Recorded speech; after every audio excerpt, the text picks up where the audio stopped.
किसके जंगल? जंगल की बेटी। सोच सकते हो ये बच्चे पोटलियां लेकर जंगल में क्या करने जा रहे होंगे? जानोगे तो तुम्हारा मन भी चाहेगा तुम ऐसे करो। असल में ये बच्चे जंगल में जाकर कूदते दौड़ते हैं, पेड़ों पर चढ़ते हैं, अपनी कुडुकू भाषा में गीत गाते हैं, गिरे हुए फूल पत्ते बीनकर मालाएं गुलदस्ते बनाते हैं, जंगली फलों का मजा लेते हैं, तरह तरह के पंछियों की बोली निकालते हैं। इन बच्चों के साथ होती है इनकी प्यारी दादी सूर्यमणि। सूर्यमणि मणि हर रविवार बच्चों को जंगल में ले जाती हैं। झारखंड के इन जंगलों में घूमते समय सूर्यमणि बच्चों को वहाँ के पेड़ पौधों और जानवरों की पहचान कराती हैं। बच्चों को जंगल में लगी ऐसी क्लास में खूब मजा आता है। जंगल को पढ़ना किताबें पढ़ने जितना ही जरूरी है, कहती हैं सूर्यमणि। वह कहती हैं हम आदिवासियों की जिंदगी जंगलों से ही जुड़ी है। अगर जंगल नहीं बचेंगे तो हम भी नहीं बचेंगे। यह एक सच्ची कहानी है। सूर्यमणि एक चमकता सितारा गर्ल स्टार हैं। चमकते सितारे उन साधारण लड़कियों की असाधारण कहानियां हैं जिन्होंने स्कूल जाकर अपनी जिंदगी बदल दी। शिक्षक संकेत कक्षा में जंगल के बारे में चर्चा करते समय उनके अपने अनुभव पूछें। केवल सैकड़ों पेड़ों लगाने से जंगल नहीं बनते। जंगलों के बारे में समझ बनाने के लिए यह भी बातचीत हो कि जंगल में उगाने वाले पेड़ पौधे और वहाँ के जानवरों को का कैसा ताना बाना है, उनके भोजन आवास और सुरक्षा के लिए उनकी एक दूसरे पर कैसी निर्भरता होती है। चर्चा करें। तुम्हें क्या लगता है जंगल क्या होते हैं? कहीं बहुत सारे पेड़ उगाए गए हो तो क्या वह जंगल बन जाता है? पता करो और लिखो। पेड़ों के अलावा जंगल में और क्या क्या होता है? क्या सभी जंगलों में एक ही तरह के पेड़ होते हैं? तुम कितने पेड़ पहचान लेते हो? सूर्यमणि कहती हैं अगर जंगल नहीं बचेंगे तो हम भी नहीं बचेंगे। ऐसा क्यों? सूर्यमणि का बचपन से ही सूर्यमणि को जंगल से बहुत लगाव था। वह स्कूल जाने का सीधा रास्ता छोड़ जंगल के रास्ते से आती जाती थी। सूर्यमणि के पिता की छोटी सी खेती थी। उनका पूरा परिवार पास वाले जंगल से जड़ी बूटी इकट्ठा करके बाजार में बेचता था। उनकी माँ बांस से टोकरी बुनकर और गिरते हुए पत्तों से पत्तल बनाकर बेचती थी। पर जब से शंभू ठेकेदार आया, जंगल से एक पत्ता उठाना भी मुश्किल हो गया था। सूर्यमणि के गांव के लोग ठेकेदार से डरते थे पर बुधिया माई नहीं डरती थी। वह कहती इन जंगलों पर हम आदिवासियों का हक है, हम इनको रखवाले हैं। ठेकेदार की तरह हम जंगल काटते नहीं। हमारे लिए तो जंगल हमारा साझा बैंक है। मेरा या तेरा नहीं, जितनी जरूरत है उतना ही हम जंगल से लेते हैं। जंगल का खजाना हम लूटते नहीं। शिक्षक संकेत पाठ शुरू करने से पहले आदिवासियों के जीवन तथा उनकी जंगलों पर निर्भरता पर बातचीत करना अच्छा होगा। ठेकेदारी के बारे में बातचीत करें। ठेका क्या होता है? बच्चों से पूछें और बातचीत करें। सूर्यमणि की कहानी एक सच्ची कहानी पर आधारित है और इसकी संस्था आज भी इस काम को कर रही है। अपने इलाके की इस संस्था या लोगों पर चर्चा भी करवाएं जो जंगल बचाने का काम कर रहे हैं। छोटी सी खेती के सहारे घर चलाना मुश्किल हो रहा था। सूर्यमणि के पिता काम की तलाश में शहर के पास ही रहने लगे पर फिर भी हालत नहीं बदले। कभी खाना होता तो कभी नहीं। मनिया चाचा अपनी पानसारी की छोटी सी दुकान से कभी कभी सूर्यमणि के घर अनाज भेज दिया करते। उन्होंने कोशिश करके सूर्यमणि का दाखिला बिशनपुर गांव के स्कूल में करा दिया। उसे वहीं रहकर पढ़ना था। स्कूल से ही फीस, खाना, कपड़े, किताब सब कुछ मुफ्त मिलने वाला था। पर सूर्यमणि को अपना गांव जंगल छोड़कर दूर जाना पसंद न था। पढ़ोगी नहीं तो भूखो मरोगी, मनिया चाचा ने समझाया। भूखो क्यों? यह जंगल है ना। सूर्यमणि का जवाब तैयार था। अरे पगली, हम आदिवासियों को अपने जंगलों से हटाया जा रहा है। कहीं खदान खोद रहे हैं, कहीं बांध बना रहे हैं। जंगल के अधिकारी भी सोचते हैं जंगल उनके है। मेरी मान पढ़ लिख कर कायदा कानून समझेगी तो शायद जंगल बचा पाएगी। छोटी सूर्यमणि मनिया चाचा की बात कुछ कुछ समझ पाई। सोचो और लिखो। तुम किसी को जानते हो जिसे जंगल से बहुत लगाव है? ठेकेदार ने सूर्यमणि के गांव वाले को जंगल में जाने से रोका। सोचो क्यों? क्या तुम्हारे आसपास कोई ऐसा जगह है जो तुम सोचते हो सभी के लिए होना चाहिए, पर वहां जाने से लोगों को रोका जाता है? चर्चा करें। तुम्हें क्या लगता है जंगल किसके हैं? बुधिया बुधिया माई ने कहा, जंगल तो हमारा है, साझा बैंक है, न तेरा न मेरा। क्या कोई और ऐसी चीज है जो हम सबका साझा खजाना है? कोई उसका ज्यादा इस्तेमाल करे तो सभी को नुकसान होगा। सूर्यमणि का सफर। बिशनपुर गांव का स्कूल देखते ही सूर्यमणि का मन खिल उठा। स्कूल घने जंगल के पास जो था। स्कूल में सूर्यमणि ने खूब मेहनत की और स्कॉलरशिप वजीफा लेकर बीए पास किया। वह गांव की ऐसी पहली लड़की थी। कॉलेज में उसकी पहचान वासवी दीदी से हुई, जो पत्रकार थी। उनके साथ मिलकर सूर्यमणि झारखंड जंगल बचाओ आंदोलन का काम करने लगी। इस काम के लिए उसे जगह जगह दूर शहरों में जाना पड़ता। उसके पिताजी को यह बात पसंद न थी, पर सूर्यमणि ने जंगल बचाओ का काम भी जारी रखा और गांव वालों के हक के लिए भी लड़ना शुरू किया। इसमें उसका साथ दिया उसके बचपन के साथी विजय ने। नितिन उपाध्याय। सूर्यमणि का एक सपना था, वह अपने कुडुक समाज की पहचान बनाए। आदिवासी होने पर जो गर्व उसे महसूस होता है वह सभी गांव वालों को भी हो। सूर्यमणि का एक और साथी था, मिर्ची, जो दिन रात उसके साथ रहता। सूर्यमणि अपने सपने और मन की हर बात उसे बताती। मिर्ची सुनता सुनता और कहता, ची ची। सोचो और लिखो। क्या तुम्हारा ऐसा कोई साथी है जिसे तुम अपने मन की हर बात बता सकते हो? कई लोग जंगल से इतना दूर हो गए हैं कि अक्सर आदिवासियों की जिंदगी नहीं समझते। कुछ तो उन्हें जंगली भी कह देते हैं। ऐसा कहना सही क्यों नहीं है? आदिवासी कैसे रहते हैं इस बारे में तुम जानते हो? लिखो और चित्र बनाओ। क्या तुम्हारा कोई आदिवासी दोस्त है जिससे जंगल के बारे में तुमने क्या क्या सीखा? सूर्यमणि का तोरांग। सूर्यमणि 21 साल की थी जब उसने 10 वासवी दीदी और कई लोगों की मदद से एक केंद्र खोला। उसने इस जगह का नाम रखा तोरांग। कुडुक भाषा में तोरांग का मतलब है जंगल। शिक्षक संकेत, बड़े बड़े बांध, सड़कों तथा खदानों के बनने की आवश्यकता तथा उनके प्रभाव पर कक्षा में बातचीत की जाए। जमीन के नीचे से पानी या खनिज निकालना, समुद्र में से मछली पकड़ना, पेट्रोल का इस्तेमाल, सभी को साझे खजाने से है। यह सभी आज एक सुलगता हुआ सवाल है। इन सब पर चर्चा होनी जरूरी है।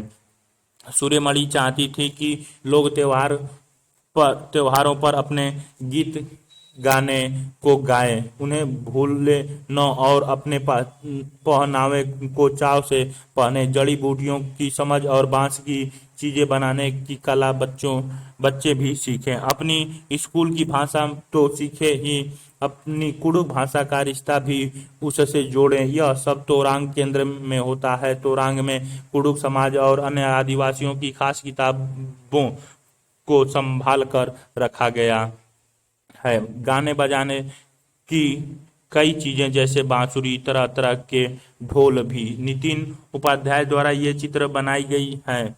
कहीं अन्याय हो रहा हो, किसी को डर हो कि उसकी जमीन हड़प ली जाएगी, कोई रोजगार छीने जाने से परेशान हो, कि जिस किसी को भी मदद की जरूरत होती वह सूर्यमणि की मदद लेता। सूर्यमणि सबके हक के लिए लड़ती हैं। सूर्यमणि ने अपने साथी विजय के साथ शादी कर ली है। दोनों साथ में काम करते हैं। आज उनके काम को कई लोग सराहते हैं, उन्हें विदेश भी बुलाते हैं। उनके अनुभव से सीखने के लिए, जंगल के नए कानून बनाने के लिए भी आज वहाँ के लोग अपनी आवाज उठा रहे हैं। जंगल अधिकार कानून 2007, यह कानून आदिवासियों को जंगल पर उनका हक दिलाता है। जो लोग कम से कम 25 साल से जंगल में रह रहे हैं, उनका वहाँ के जंगल और वहाँ पैदा होने वाली चीज़ों पर हक है, उन्हें जंगल से हटाया न जाए। जंगल बचाने का काम भी उनकी ग्राम सभा करे। सोचो, क्या तुम ऐसे किसी और व्यक्ति को जानते हो जो जंगलों के पेड़ पौधों के लिए काम करते हैं? तुम्हारा अपना सपना क्या है? सपना पूरा करने के लिए तुम क्या करोगे? अखबारों में से जंगल की खबरें इकट्ठा करें। क्या जंगल काटने के कारण मौसम पर प्रभाव के बारे में कोई खबर है? क्या तोरंग में सूर्यमणि अपने आदिवासी रहन सहन, नृत्य, संगीत को जिंदा रखने के लिए बहुत कुछ खरीद करती हैं? क्या तुम अपने समुदाय के लिए ऐसा कुछ करना चाहोगे? तुम किस चीज को बचाए रखना चाहोगे? पढ़ो और बताओ। ओडिशा के एक स्कूल की 10वीं क्लास की लड़की सिकिया ने वहां के मुख्यमंत्री को पत्र लिखा। उसका एक हिस्सा पढ़ो। हम आदिवासियों के लिए जंगल ही सब कुछ है। हम एक दिन भी जंगल से दूर नहीं रह सकते। तरक्की के नाम पर जंगल में सरकार द्वारा बहुत से प्रोजेक्ट चलाए जा रहे हैं। कहीं बांध बन रहे हैं तो कहीं फैक्ट्री। जंगल जिस पर हमारा अधिकार है हमसे छीना जा रहा है। इन प्रोजेक्टों के चलन यह सोचने की जरूरत है कि हम आदिवासी कहाँ जाएंगे और रोजी रोटी का क्या होगा। इन जंगलों में रहने वाले लाखों जानवर कहाँ जाएंगे अगर जंगल न रहे? खानों में से एल्युमिनियम जैसे खनिज निकालकर जमीन को खोखला कर दे तो बचेगा क्या? सिर्फ दूषित हवा और पानी और मीलों दूर तक फैली बंजर जमीन। क्या तुम्हारे आसपास कोई ऐसा काम चल रहा है? क्या कोई फैक्ट्री है? उसमें किस तरह का काम होता है? फैक्ट्री की वजह से क्या जमीन और पेड़ों पर कोई असर पड़ रहा है? क्या वहाँ के लोगों ने भी इस बात को उठाया है? उत्तर अफगानिस्तान, लद्दाख, जम्मू कश्मीर, हिमाचल प्रदेश, पंजाब, चंडीगढ़, पाकिस्तान, तिब्बत, चीन, उत्तराखंड, हरियाणा, दिल्ली, नेपाल, उत्तर प्रदेश, सिक्किम, भूटान, असम, नागालैंड, अरुणाचल प्रदेश, मेघालय, मणिपुर, मिजोरम, म्यांमार, पूर्व की तरफ बांग्लादेश, त्रिपुरा, बिहार, झारखंड, पश्चिम बंगाल, राजस्थान, गुजरात, मध्य प्रदेश, छत्तीसगढ़, उड़ीसा, बंगाल की खाड़ी, तेलंगाना, महाराष्ट्र, दादर और नागर हवेली, पश्चिम तेलंगाना, अरब सागर, गोवा, कर्नाटक, आंध्र प्रदेश, पुडुचेरी, केरल, तमिलनाडु, लक्षद्वीप। ज्यादा घने जंगल, कम घने जंगल हरे रंग वाले से दिखाए गए। काले रंग वाले ज्यादा घने से अंडमान और निकोबार, भारत दिखाई गई। हिंद महासागर दक्षिण की तरफ दिखाई गई हैं। काले रंग वाले घने जंगल के लिए भी हैं जो ज्यादा घने हैं। पता करें और लिखें। नक्शा देखो और पहचानो कि नक्शे में क्या दिखाया गया है। तुमने सिकिया की चिट्ठी पढ़ी? नक्शे में देखो उड़ीसा कहाँ है। क्या उड़ीसा के किसी किनारे पर समुद्र है? समुद्र कैसे पहचाना?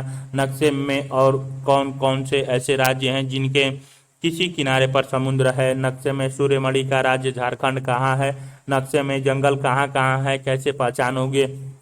यह कैसे पहचाना कहाँ ज्यादा घने जंगल हैं और कहाँ कम घने जंगल है? नक्शे में कौन सा राज्य है जहाँ सबसे ज्यादा घने जंगल हैं? अगर कोई मध्य प्रदेश में है तो देश के सबसे ज्यादा घने जंगल उसकी किस दिशा में होंगे? उन राज्यों के नाम लिखें। मिजोरम में खेती की लॉटरी। झारखंड के जंगलों के बारे में तुमने सूर्यमणि की कहानी में पढ़ा। अब तुम मिजोरम राज्य के पहाड़ों पर कैसे जंगल होते हैं, वहाँ लोग कैसे रहते हैं, कैसे खेती करते हैं, उसके बारे में पढ़ो। दमन सिंह। टन टन टन स्कूल छूटने की घंटी बजते ही लामटे आ डिंगा डी की माँ ने अपने बस्ते उठाए और चल दिए घर की ओर। बीच में सभी ने झरने से पानी पिया। वहीं पर रखे बांस के बने कप में। आज सभी बच्चे ही नहीं, उसके साया मासर भी गांव पहुंचने की जल्दी में हैं।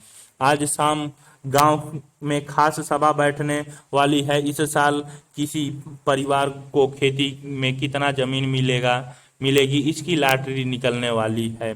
जमीन को साझा मानकर सब लोगों को बारी बारी उस जमीन पर खेती करने का मौका मिलता है। बांस के एक सुंदर बर्तन को हिलाकर उसमें एक पर्ची निकाली गई। वाह, सायमा सर के परिवार का नंबर पहला आया। वो बोले, झूम खेती की पहली पर्ची मेरे परिवार के नाम आई। यह मेरे लिए खुशी की बात है, मगर इस साल हम ज़्यादा ज़मीन नहीं ले पाएंगे। पिछली साल मैंने ज़्यादा ज़मीन ले ली थी और मैं अपनी जिम्मेदारी पूरी नहीं कर पाया था। मेरी बहन झीरी की शादी के बाद स्कूल की नौकरी के साथ अकेले खेती का काम करना मेरे लिए मुश्किल है। सायमा सर ने तीन तीन जमीन मांग ली। छोटी मथनी पूछ बैठी, तीन तीन जमीन? चामुई ने समझाया, एक तीन बीज हम जितनी जमीन में बोते हैं उसे ही एक टीन जमीन बोलते हैं। धीरे धीरे ऐसे ही लॉटरी से गांव के सभी परिवारों की खेती के लिए बाकी जमीन मिल गई। पता करो नक्शे में मिजोरम और उसके आसपास के राज्यों के नाम पढ़ो। तुमने जमीन को टीन से नापने का तरीका पढ़ा, जमीन को नापने के और तरीके क्या हैं? स्कूल से आते हुए बच्चे ने रास्ते में बांस के बने कप से पानी पिया। तुम्हें क्या लगता है जंगल में कप किसने बनाकर रखा होगा? क्यों? जंगल की सुरक्षा के लिए क्या क्या किया जा सकता है? झूम खेती। झूम खेती का तरीका निराला है। एक फसल काटने के बाद जमीन को कुछ साल तक आराम करने देते हैं, उसमें खेती नहीं करते। इस जगह जो बांस या जंगल उस उग जाता है उसे उखाड़ते नहीं, बस गिराकर जला देते हैं। यह राख जमीन में खाद का काम करती है। जमीन को जलाते हुए आसपास के पेड़ न जले, जंगलों को नुकसान न पहुंचे, यह भी देखना पड़ता है। फिर जब इस जमीन में खेती की बारी आती है तो जमीन को जोता नहीं जाता, मिट्टी को हल्के से हिलाकर बीज छिड़क देते हैं। एक ही खेत में अलग अलग तरह के बीज जैसे मकई, सब्जियां, मिर्च और चावल बोए जाते हैं। फसल के समय भी अनचाही घास और पौधे को उखाड़ते नहीं, उन्हें गिरा देते हैं ताकि वे जमीन की मिट्टी में मिल जाएं। इससे भी जमीन उपजाऊ बनती है। अगर किसी परिवार में किसी कारण खेती का काम पिछड़ जाता है तो दूसरे लोग मदद के लिए आ जाते हैं। बस उस परिवार को उन्हें खाना खिलाना पड़ता है। मुख्य फसल चावल की ही होती है। फसल तैयार होने पर उसे घर ले जाना पीठ तोड़ मेहनत का काम है। सड़कें तो नहीं, बस ऊंचे नीचे पहाड़ है। पीठ पर ही लाद कर सारी फसलें इन रास्तों से घर तक लानी पड़ती है। कई हफ्ते लग जाते हैं। दमन सिंह द्वारा ये चित्र बनाई गई है। फसल पकने पर गांव में सबसे बड़ा त्योहार मनाया जाता है। सब साथ में खाना पकाते हैं, खाते हैं और मजे करते हैं।